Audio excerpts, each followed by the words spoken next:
जिंदगी भर की गाढ़ी कमाई, खून पसीने का पैसा और बुढ़ापे की लाठी।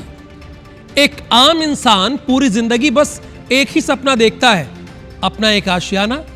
मिडिल क्लास परिवार इसी एक टारगेट के लिए अपनी पूरी उम्र खपा देता है। लेकिन क्या हो जब कोई सपनों का सौदागर आपके इसी अरमान को अपनी तिजोरी भरने का जरिया बना ले। आज हम आपको राजधानी रायपुर के एक ऐसे महाठग की खौफनाक कहानी दिखाने जा रहे हैं जिसने 50 से ज्यादा बुजुर्गों की जिंदगी भर की कमाई को बेरहमी से लूट लिया। 10 से 15 करोड़ का महा घोटाला और बदले में पीड़ितों को मिले हैं सिर्फ ईंट पत्थरों के वीरान खंडहर।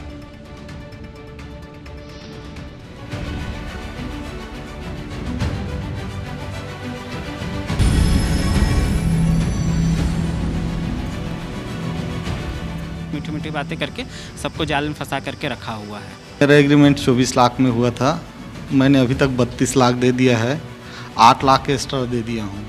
फुल एंड फाइनल सेटलमेंट कर दो, मैं जल्दी बना के दे दूंगा बोला तो वो भी मैंने दे दिया है, लेकिन अभी तक घर बना के नहीं दिया है।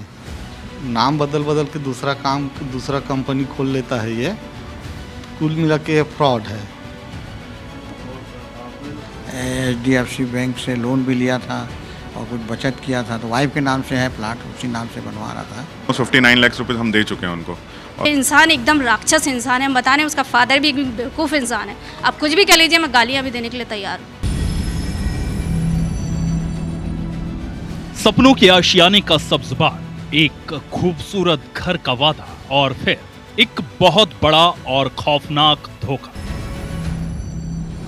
ये कोई फिल्मी कहानी नहीं, ये रायपुर के उन 50 परिवारों की खौफनाक हकीकत है जिनकी रातों की नींद एक फरेबी बिल्डर ने हमेशा के लिए छीन।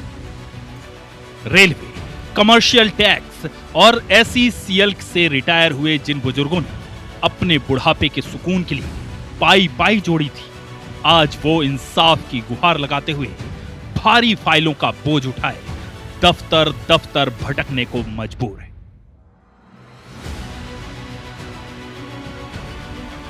उस महाठग का नाम है मोहित सोलंकी, एक प्राइवेट बिल्डर जिसने इन परिवारों के सपनों का सौदा किया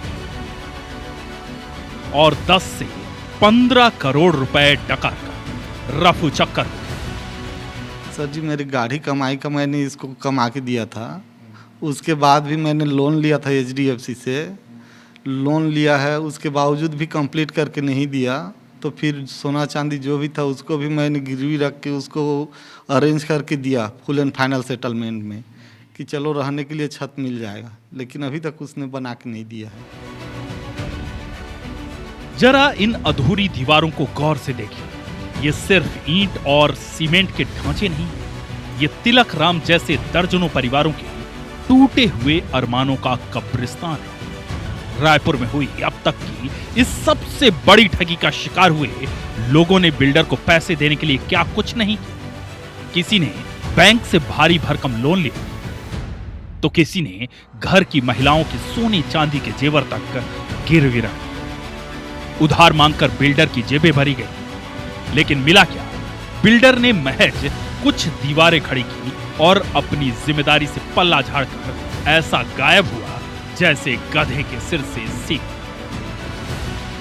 आपको फिल्म हेरा फेरी याद होगी जिसमें 25 दिन में पैसा डबल करने के वादे किए जाते थे।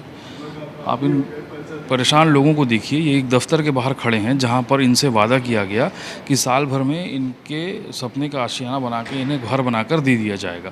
किसी से 28 लाख, किसी से 30 लाख, किसी से 47 लाख, किसी से 38 लाख, इस तरह से पैसे इन सभी से लिए गए। इन सभी के पास में शिकायत के कागज़ हैं, एग्रीमेंट के पेपर हैं। और जो ये ऑफिस आपको दिख रहा है 445, ये UK कॉन्सेप्ट नाम की कंपनी का दफ्तर हुआ करता था, जो फ़िलहाल अब बंद हो चुका है।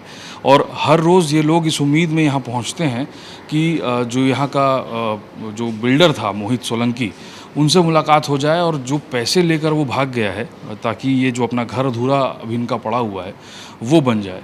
इस पूरे मामले में रायपुर के पुलिस कमिश्नर से भी शिकायत की गई है, जांच की मांग की जा रही है, गिरफ्तारी की मांग की जा रही है। और लोग परेशान हैं। 50 से ज़्यादा ऐसे लोगों के साथ बड़ी तादाद में ये ठगी का काम बिल्डर ने किया। समझते हैं कि क्या पूरा शिकायत है। आप लोग कब संपर्क में आए उससे और कितना पैसा लेन देन हुआ था, क्या परेशानी? सर मैं तो 2023 में हम लोग संपर्क में आए थे और नवंबर 2023 में एग्रीमेंट हुआ था हमारा घर बनाने का। उसमें 60 लाख के आसपास का एग्रीमेंट कॉस्ट थी टोटल, और उसमें 58 लाख ऑलमोस्ट 59 लाख रुपये हम दे चुके हैं उनको। और घर का काम जो है वो हमारा आधा छोड़ के सिर्फ सिविल किया है, उसमें भी पूर्ण रूप से नहीं है, गुणवत्ता स्थिति में भी वो चीज़ें खराब हैं। हर फैमिली के लिए हर व्यक्ति के लिए घर सबसे इम्पोर्टेंट होता है, फैमिली सबसे इम्पोर्टेंट होती है। पर ये इंसान एकदम राक्षस इंसान है। हम बता रहे हैं उसका फादर भी एक बेवकूफ़ इंसान है। आप कुछ भी कह लीजिए, मैं गालियाँ भी देने के लिए तैयार हूँ। उसकी फैमिली और उसको सर आप सामने लाइए, कमिश्नर सर आप सामने लाइए उसके बाप को, और उसको यहाँ घुमाएंगे मैग्नेटो मॉल में, और जहाँ जहाँ उसने ऑफिस खोला था वहाँ घुमाएंगे और उसको कड़ी से कड़ी सजा दीजिए सर।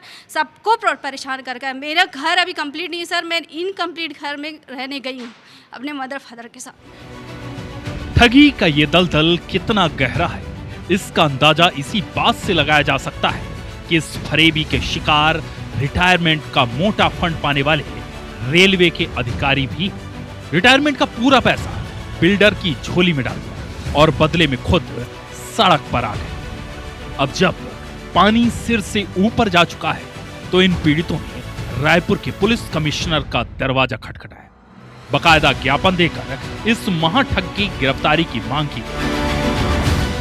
यूकेसी कॉन्सेप्ट डिजाइनर मानने को दिया था, इसके प्रोप्राइटर मोहित सोलंकी हैं। HDFC बैंक से लोन भी लिया था और कुछ बचत किया था, तो वाइफ के नाम से है प्लाट, उसी नाम से बनवा रहा था। तो ये ऐसा कई बार दबाव से पैसा ले लिया कि मेरे को पूरा आप पेमेंट करोगे तब मैं काम शुरू करूँगा, और कई बार इतना अर्जेंट है, बोले मेरे को इतना पैसा दो तब मैं काम शुरू। बीच बीच में थोड़ा सा काम कराया और फिर नहीं कराया, फिर बंद कर दिया काम, फिर थोड़ा सा कराया फिर बंद कर दिया। यानी बैंक के कर्ज का फंदा और जिंदगी भर की कमाई लुटने का दर्द, ये पीड़ित अब दोहरी मार झेल रहे हैं। एक तरफ सपनों का घर खंडहर बन चुका है, तो दूसरी तरफ बैंक के नोटिस इनकी रातों की नींद उड़ा रहे हैं। एक मकान को तैयार करने वाले पत्थरों और ईंटों के सुराखों के बीच गड़बड़ी और धोखेधड़ी की कागज तैयार करके एक करोड़ों के स्कैम को एक बिल्डर ने कर दिया, ऐसा आरोप पीड़ित लगा रहे हैं।